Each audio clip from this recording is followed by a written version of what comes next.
Hello, everyone. Welcome to Barca News. It is November 13th, 2023, and I have an update for you in regards to the renovations of the Spotify Camp Nou. Also, Barcelona have reportedly completed the signing of a Malian Wonderkid. And finally, there's currently doubts in Camp Barca in regards to the continuity of Raphinha. We have a lot to discuss, so let's begin.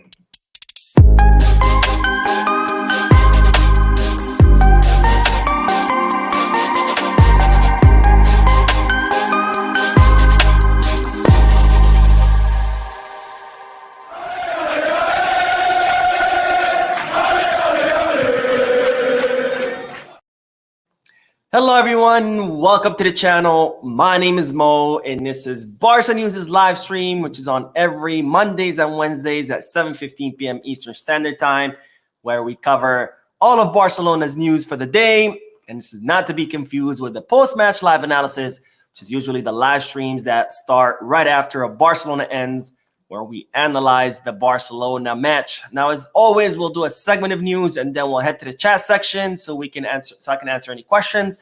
We can get a discussion going. For those of you who will be watching the live stream when it ends, I will be putting timestamps in the description and chapters in the timeline in case you do want to skip through all of that discussion. Now, having said all of that, make sure you hit the like button, subscribe to the channel. If you are looking for any Barcelona jerseys or merchandise, make sure you hit the gift bag. And if you are looking to place any sports bets, make sure you hit the Bet Us. Both links for gift bag and Bet Us are in the description. Now, having said all of that, let's dive right in the news. It's officially the first day of the international break. And as such, I will be depressed for the next 2 weeks since Barcelona will not be playing. But to be fair, I've been getting pretty depressed whenever Barcelona plays as well, given how terrible they're playing. But not, so I guess it won't be much difference. But nonetheless, that's the update, is that FIFA international break has started. And speaking of that, I did not want to touch about this piece of news because I really thought it was silly when I first read about it. But then the media outlets have really picked it up and ran with it. And I've seen some pretty wild stories out there. So because of that, I have been forced to talk about it. But again, I didn't want to talk about it because I thought it was silly. But let's talk about the whole situation with Robert Lewandowski and Lamine Yamal. Now, if you don't know what happened during the match between Barcelona and Deportivo Alaves, Lamine Yamal sent a cross into the box, and the cross went past Robert Lewandowski. So Robert Lewandowski gets really upset. As you can see in the picture to the right, where he's yelling, that camera behind the net captured him. He's yelling at Lamine Yamal, telling him, pass it to the second post. He was really upset that Lamine Yamal missed him. And then later on, a few seconds later, Lamine Yamal comes and tries to shake Robert Lewandowski's hand, as you can see it in the top left picture. And Robert Lewandowski looks at him, snubs him, and just walks away. So after this happened, all the media outlets began to report about it and trying to create and stir up the pot and create all this drama about how Lewandowski, how dare he snub Lamine Yamal and not shake his hand. And like I said, originally, I didn't want to comment about it because I thought it was really silly, but I have been seeing some crazy reports out there talking about, this rift in the locker room and all these players hating each other and fighting each other and blah, blah, blah. So unfortunately, I was forced to talk about it because all of that is nothing further from the truth. Now, yes, Lewandowski did snub Lamine Yamal. He did see him and then, refused to shake his hand. It's unfortunate what Lewandowski did because Lewandowski is, after all, 35 years old. He's the star of the team. He's the leader of the team, even though he's not really a captain. There's plenty of reports talking about Lewandowski being the leader in the locker room and on the field. So as the leader of the team, he should have been more, I guess, supportive of Lamine Yamal because, after all, Lamine Yamal is a child. He's 16 years old. He could have been like, okay, yeah, you shouldn't have done that. This is how you should do it better. This is where you should have hit the ball, versus screaming at him and then refusing to shake his hand.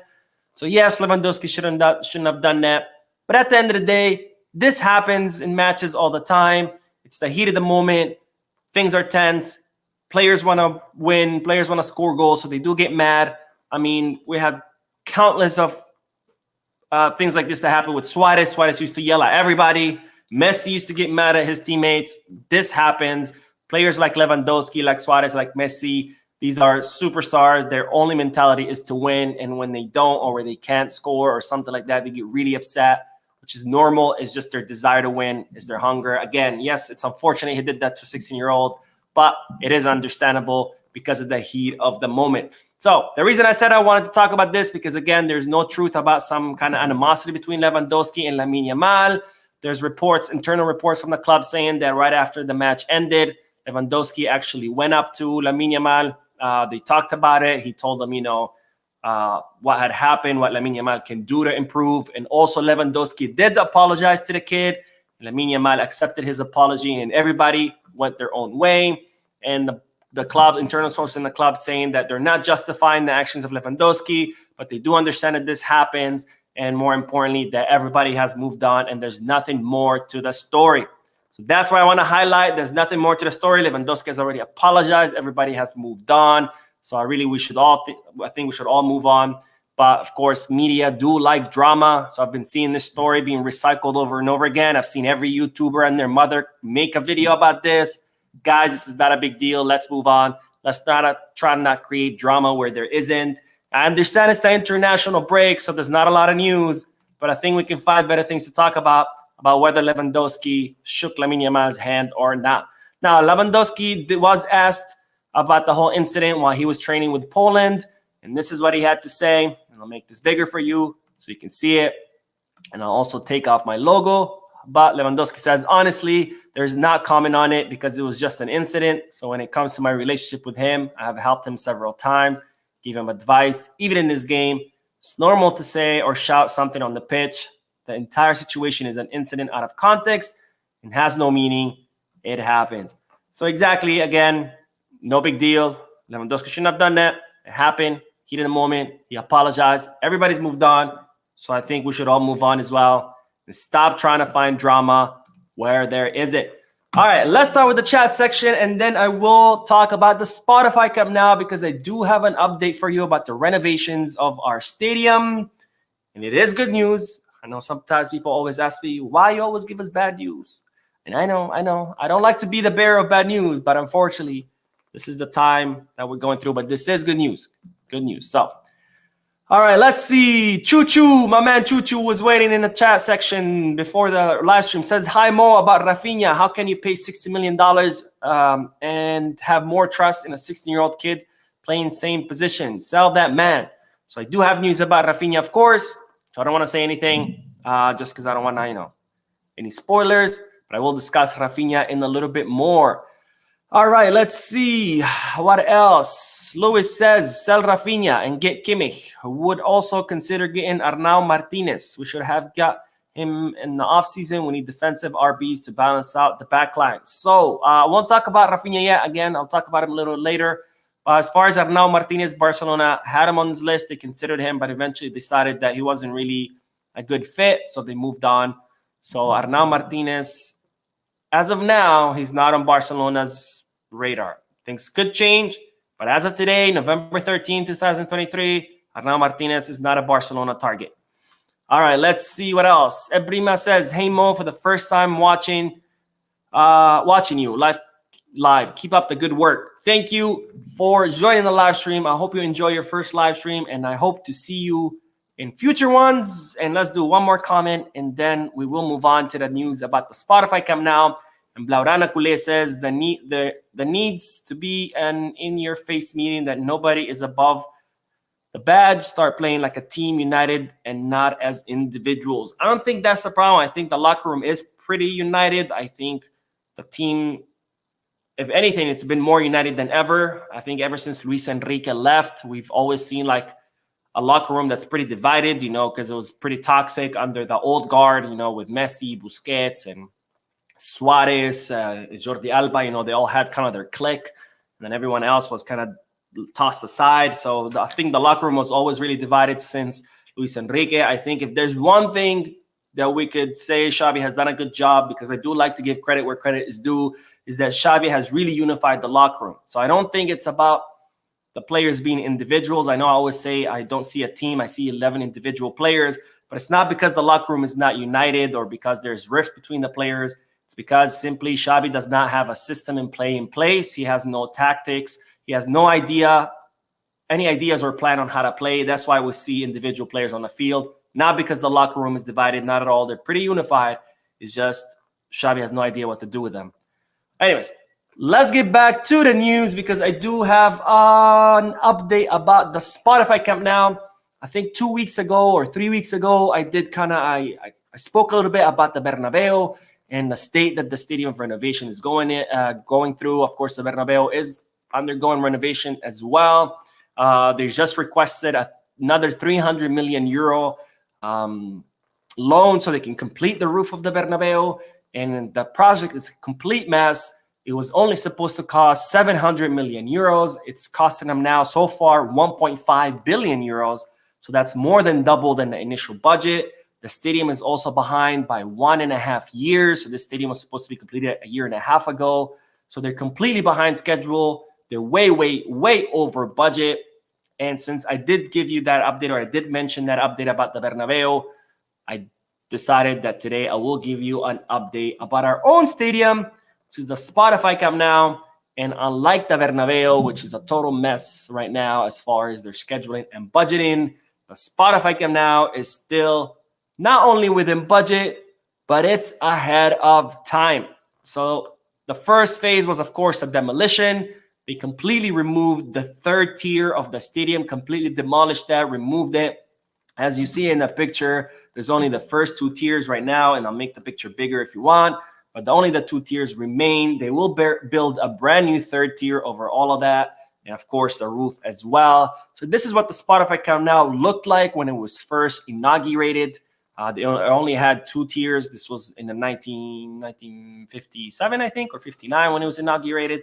This is what it looked like. So they've completely demolished everything, and now they've started building. Now that demolition is over, and it looks like the demolition phase ended 3 months earlier than it was supposed to. So great news right there. 3 months ahead of schedule. And as a result of this, Barcelona are over budget technically. Well, not technically. I guess you could say they're over budget, but that's because the contract with the Turkish company Limac included bonuses, construction bonuses. And since Limac did finish the demolition phase 3 months earlier, Barcelona had to pay a 1 million euro bonus to the Turkish company. So you could say it's about ahead of over budget because they did have to pay an extra million. But of course, this is very much welcome money. And there are other bonuses in the contract as far as the more phases that this company finishes early, the more bonuses they will receive. And, you know, not only does the club agree with this, but I agree with this statement as well. Hopefully, Barcelona ends up paying all the bonuses. Yes, it is extra money that the club will have to pay. But if they do pay all the bonuses, it means that the Turkish company really finished the construction way ahead of schedule. And of course, the earlier we can finish the stadium, the earlier we can play in it, and the earlier we can start making money off our brand new stadium that will have the capacity of 110,000 people. And it will be a state-of-the-art stadium, and it will be a 21st century stadium because as it was before, it was pretty beat up and it needed a very desperate facelift. So that's the news. Stadium is 3 months ahead of schedule, and that's great news. And let's get back to the chat section because we do have to talk afterwards about the new Wonderkid that Barcelona have signed, a Malian Wonderkid, 16-year-old, and I'll tell you all about him. Okay, where did we leave off? Let's see. NJ Flip says, NJ Flip, do you live in New Jersey? Is that why your name is NJ Flip? Also, do you flip houses? Or what's the flip? Or you just like to do backflips? Says, Barca News, I'm telling you right now, if we do not adapt to modern football, we're going to end up like Milan, relying on nostalgia. Madrid will cruise easily. I mean, I don't think it's the problem that we're not adapting to modern football. The problem is we have no football. There's no system in place. There's no any ideas on how to play. There's no strategies. There's no tactics. There's nothing. There's just 11 players passing the ball around, hoping for the best. So I don't know how true the statement is that we need to adapt or not adapt. I mean, obviously we need to adapt, but that's not our problem. It's not that we're playing old football. We're not playing anything. All right, let's see. Tim says, it's just a shame how Lewa is behaving, not the leader I want for my team. It happens. Like I said, Suarez used to yell at his teammates all the time. Messi used to yell at his teammates all the time. It happens. Should he have done it? No, but let's not take it out of context and make it out to be like Lewandowski is the boogeyman and he's just beating up kids on his free time and he, employs child labor and to clean his house. Like, let's move on, guys.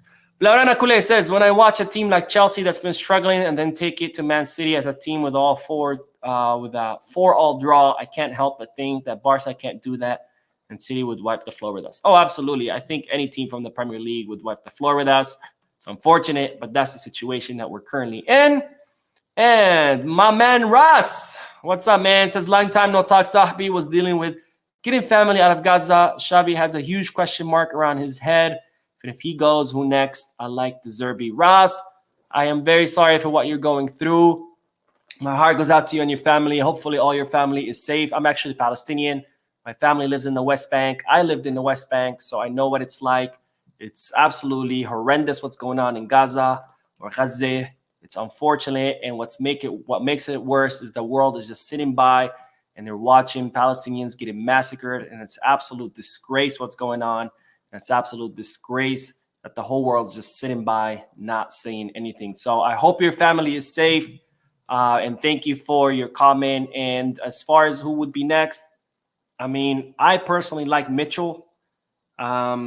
I think he, as far as the Barca philosophy, he's probably like the coach that plays closest to it. And what Mitchell has done with Girona, I mean, Girona have the budget of 55 million euros. That's their entire budget for players. 55 million euros. It's what we spent on Raphinha, just one player. And yet he's built a project where they're all playing really well together. They're top of the league. They're absolutely demolishing everybody. I mean, it's crazy. But anyways, let's get back to the news because we do have to talk about the new kid, Wonderkid, that Barcelona just signed. And his name is Ibrahim Diarra. He's an 16-year-old winger. He can also play as an attacking midfielder. And he currently plays for Africa Foot Academy in Mali. And this guy, there's a lot of hype around him. A lot of people are saying he's the next best thing out of Africa. Very talented player with lots of promise. And Barcelona just completed his signing. Now, it's not an official signing because he is 16 years old. So technically, under FIFA rules, Barcelona cannot sign him until he's 18. But they have finalized the agreement with him. He will come to Barcelona to play with Barca Athletic, but it won't be until the end of 2024, which is when he turns 18 years old. So Barcelona have signed him, not officially on paper because again, it's against the rules, but they have sealed his signing. They have completed it, and he will come to Barcelona at the end of 2024. Now, Ibrahim Diarra is right now in the Under-17 World Cup. He's playing with Mali, and he's doing really well in the World Cup so far, even though he's only played 2 matches. But again, remember this name, Ibrahim Diarra. Lots of promise behind this guy, lots of talent, lots of skills. So remember that name. He will be coming at the end of 2024. Okay. I did want to say one thing else about Ibrahim that I forgot. Oh, I remember now. Because a lot of people were saying, oh, Deco, he's only going to sign Brazilian players, like blah, blah, blah. Well, this is the 3rd African player that Barcelona are signing since Deco took over. Of course, we have Mikel Faye, we have Ibrahim Diarra, we have Mamadou. I'm forgetting his last name, Mamadou, but he's technically on loan from the MLS. But Barcelona are planning to sign him. So 3 African players since Deco took over. So for people who were doubting, saying that Deco was only going to sign Brazilian players, it's obviously not true. There's also people saying, oh, Deco was only going to sign either European or Brazilian players. Again, not true. So for those people who doubted Deco, again, it's not an agenda. He doesn't have an agenda to sign Brazilian players only or European players only. If you're good enough, if Barcelona think you're good enough for them, they're going to sign you no matter where you're from. All right, let's see.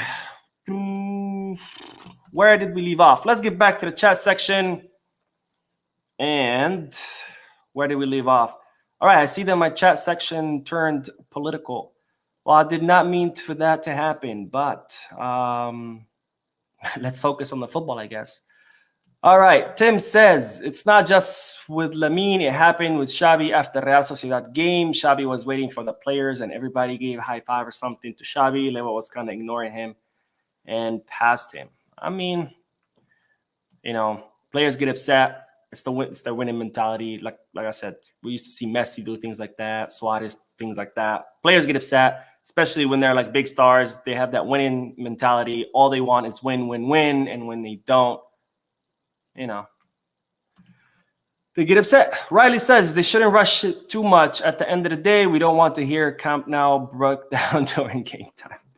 They're not rushing it. They're just, you know, ahead of schedule. Doesn't mean they're not taking the extra precautions. You know, this is a big project, 1.5 billion euros, plenty of engineers and architects and everybody. So don't worry. The Camp Nou is not gonna fall. All right. Kara says, Mo, it seems as though Xavi took his foot off the gas. Last season, he treated every match like a final, and the team mentality was better. At least they showed some signs of fight. I don't know about every match like a final, because we saw the team relax a lot towards the end of the season. But I don't know. It's just not working anymore. You know, there's absolutely no plan in place. There's no system in place. There's no tactics. There's nothing. So unfortunately, that's what's going on. All right, let's do one more comment and then we'll see. Vincent says, hi, Mo from Sierra Leone. Is it confirmed we have dropped interest in Moscardo? I do have an update about that. I don't want to confirm it 100%, but that Barcelona have communicated to Moscardo that they can't guarantee his signing because of the financial situation. But I do have a little bit of update about that. Actually, we'll have more news next week. But let's get back to the news, and then we'll get back to that once we get to it. All right, let's get back. Let's do the next segment of news, because and this time it's the turn to talk about Raphinha. Because right now there's current doubts about the continuity of Raphinha in Barcelona. Now, Deco is still has a lot of faith in the player. After all, Deco's the one who offered Raphinha to Barcelona. Deco was Raphinha's agent when Barcelona signed them. So Deco still has a lot of faith in Raphinha. And Xavi still likes the player himself. But there's debate. They're starting to brew within Camp Barca, with some people suggesting that Raphinha is not good enough.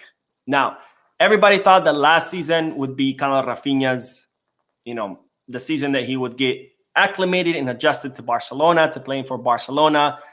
So everybody expected that this season he would kind of take a step forward, that he would lead the attack, that he would, be playing much, much better than last season. And not only that hasn't happened, where he's not really leading the attack or is not really taking a step forward, but he's actually taking a step backwards, where he's not even playing as good as last season, and he's actually playing worse. So there's people within Camp Barca, they're starting to have their doubts about Raphinha, and they're suggesting that at the end of the season, there should be an evaluation of the player. They want to evaluate him at the end of the season, whether he should continue in Barcelona or not, and whether they should accept the offers that they have or the interest that they have from other clubs, because currently there is interest from Chelsea, there's interest from Newcastle, and there's interest from Saudi clubs to sign the Brazilian player. And again, within Camp Barca, there's doubts about his continuity, and some are suggesting that we should consider selling him next summer. Now, I've always maintained the same exact position since last year. I've always said Raphinha is not Barca level. I never thought he was Barca level. I think Barcelona should have offloaded him last summer. They had some pretty good deals on the table. That people jumped on my throat and said, I was being crazy, that I was a hater, that I had something against them, that it was personal. I don't know why anyone would suggest to have something personal against a player I've never met in my life, but that's besides the point. And honestly, it's sad because I don't revel in the fact that I was right about him. I don't get any satisfaction out of that. I know some people love to be right and they live to be right. I don't. Because even though I always maintained that Raphinha is not Barca level, I always said the same thing. And I always said, I hope I'm wrong. I hope he proves me wrong. Because at the end of the day, I want all Barcelona players to do well. I want all Barcelona players to be great because when they're all doing well, they're all great. The team benefits, we win, and we're all happy. I don't get anything out of being right about a player being bad because Raphinha being bad, and I've always said he is, does not benefits us in any way. And me being right is not going to help us win trophies. So honestly, to me, it's unfortunate, it's sad, and more so when you take into consideration that we spent 60 million euros on this guy. So not only it's unfortunate that we have a player who's not really Barca level, but it's also even more unfortunate because we spent 60 million euros that the club does not have on a player that's not Barca level. But hopefully we can recover that money. Hopefully we can sell him for good money and get some of it back. But overall, unfortunate situation, but just know that there is doubts brewing within Camp Barca, and if Raphinha does not revert the situation and does not start playing better, then there will be an evaluation of his performance at the end of the season, and Barcelona could consider selling him.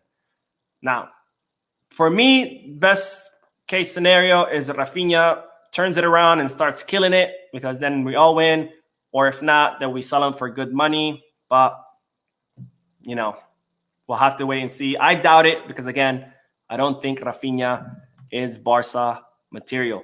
All right, let's get back to the chat section, and then we will talk about a little bit about one's our sporting director and our former sporting director, and then we will wrap it up. And we have our first donation of the night, Young Braveheart. Thank you so much for the donation. And he says they should be pissed off. They've been playing like trash. I agree. They should be pissed off that they're playing like trash because that's exactly how they've been playing. All right. Soccer Sense says, if Xabi's still a coach of FC Barcelona 1 million years, we cannot win Champions League. And Ola says, I think the press is setting such a high standard for Barca and any other big teams. Like, it's getting so bad that even the commentators in the Alaves game was just talking about how Alaves would win. I agree. There's always been bias in the media towards Barcelona. It's clear when Barcelona win 1-0, everybody's like, wow, Barcelona suck. They can barely win 1-0. But when Real Madrid win 1-0, everybody's like, wow, heroics of Real Madrid. That's the winning mentality. They never give up, blah, blah, blah. And as far as the commentators, I don't even want to. Sometimes I put the match on mute, to be honest, especially ESPN commentators. They're absolutely ridiculous. But what can we do? Unfortunately, that's how it is in Papa Perez's world. Let's see. Richard says Raphinha was another Xabi signing. He was not, actually. Raphinha did not request. Xabi did not request Raphinha. Deco offered Raphinha to the club. Deco Alemany was convinced by Deco's offer, I guess, and was signed. But Raphinha was never Xabi's exclusive request. All right, Professor Raymond says, why doesn't anyone ask Xabi what happened to take the ball, pass the ball style, and triangles? Isn't that why he came to Barca? I wonder that every day, and I don't know what the answer is. All right, let's get back to the news because we will talk about our sporting director and our former sporting director, and that will be all the news for today. But let's talk about our current sporting director, Deco, because Deco is scheduled to fly to Brazil on November 21st to continue his scouting mission. Now, as I reported before, Barcelona's current plan or new strategy under Deco is to either sign free agents, players whose contracts have expired, or to identify really young talent in the market, talent that has yet to kind of blow up or be discovered. That way we can sign them for very low and then end up grooming them and turning them into the stars that we hope that they become. And if not, it doesn't matter because you still sign them for very little, so you're not losing money versus, Raphinha, who we signed 60 million euros, and now we're 60 million euros in the hole. Now, we've seen this policy being put into place under Deco. We've seen like the signings of Darvic, Mikel Fay, now Ibrahim Diarra, et cetera, with all these signings of young players. So Deco will be traveling to Brazil to continue this new mission of Barcelona to identify young talent. And of course, Deco does have a lot of connections in the Brazilian market. That's kind of his specialty. So he will be traveling to Brazil November 21st, so that's next week, in order to continue scouting, to continue looking for young talent that Barcelona could benefit from. Now, I did say something before where someone asked me about Gabriel Moscardo.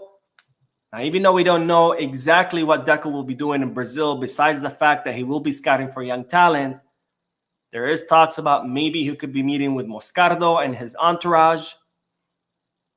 So maybe something can come out of that. But as of now, the news is that Barcelona have communicated to Moscardo that the club cannot guarantee his signing because Corinthians want 30 million euros and Barcelona cannot afford that. But since Deco will be in Brazil, maybe he meets with the player. Maybe they come up with a plan.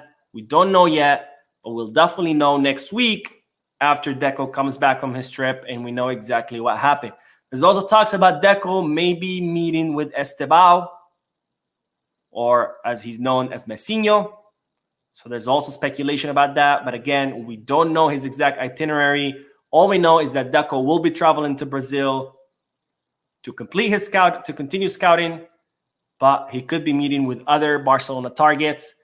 And we'll definitely know more next week. So stay tuned to the channel because, of course, I will have all the updates for you of Deco's trip to Brazil. Now, the other sporting director, which is Matteo Alemany, our former sporting director, and the news is that it doesn't look like he will become the sporting director for Atletico de Madrid. Now, I reported about this a few weeks ago, but Atletico de Madrid were in advanced negotiations with Matteo Alemany so he can become their new sporting director. And it turns out that it doesn't seem like it's going to happen because Matteo Alemany was demanding total control of the sporting department of Atletico de Madrid.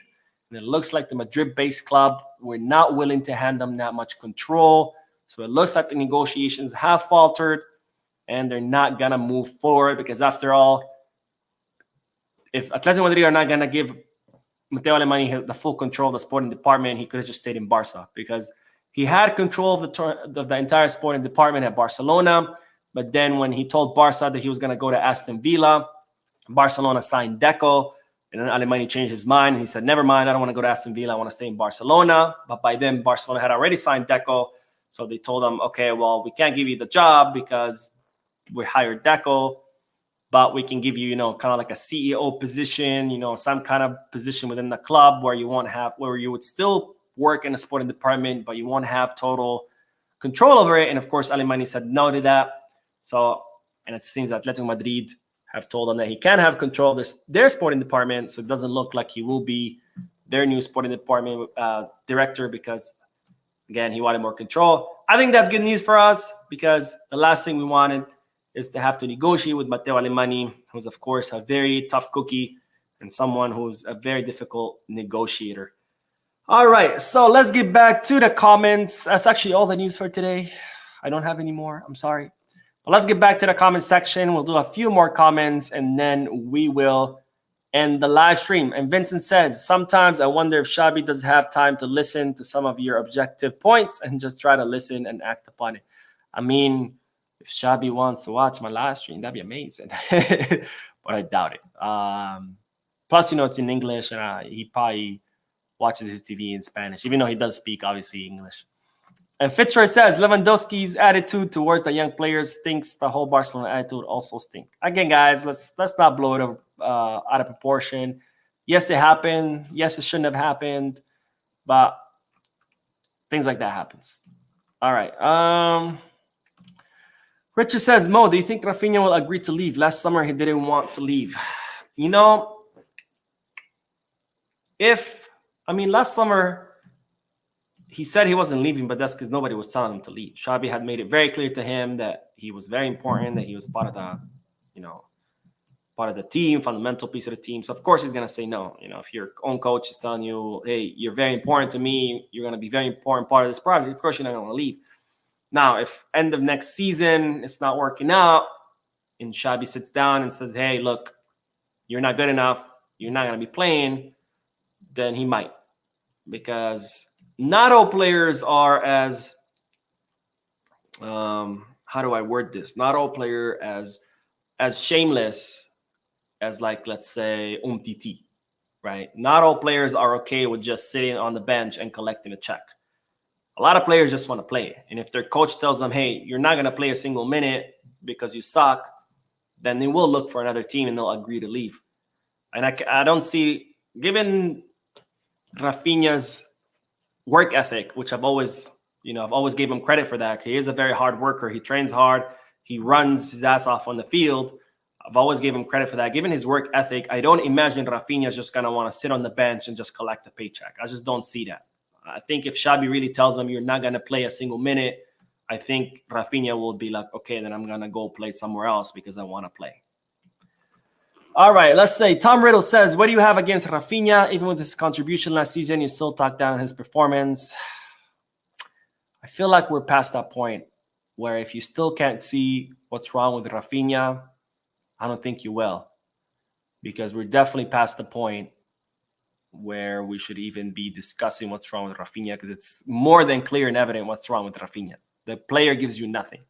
Absolutely nothing. No dribbles, no 1v1, no combination with his teammates, no danger whatsoever, nothing. The guy just crosses into the box. That's all he does. Crosses into the box. And sure, every now and then, these crosses become someone pushes him in and then he gets a credit for an assist.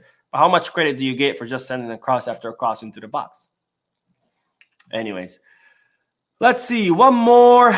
And then Richard says, any update on Vitor Roque? Not yet. Barcelona set a deadline by November 15th to have kind of like a final answer on whether they're going to be able to register him or not, and whether they're going to be making a move for him or not. Hopefully we can, but if not, he will come in the summer for sure. But we'll have to wait and see. All right. Let's see. One more. It says, Nima says, Xabi won't watch these channels. He's already trying to keep the squad from social media, help his tactical team, give him proper suggestions. That's true. But, to dream is always free, my friend. All right, so that is it for today, guys. Thank you for tuning in. Thank you for your comments, for your likes, for your subscriptions, for all your support. You guys are absolutely amazing. I will see you tomorrow in tomorrow's video. And then, of course, another live stream on Wednesday. And that's it. Have a good night, good morning, and wherever you are, stay safe. And as always, be scars.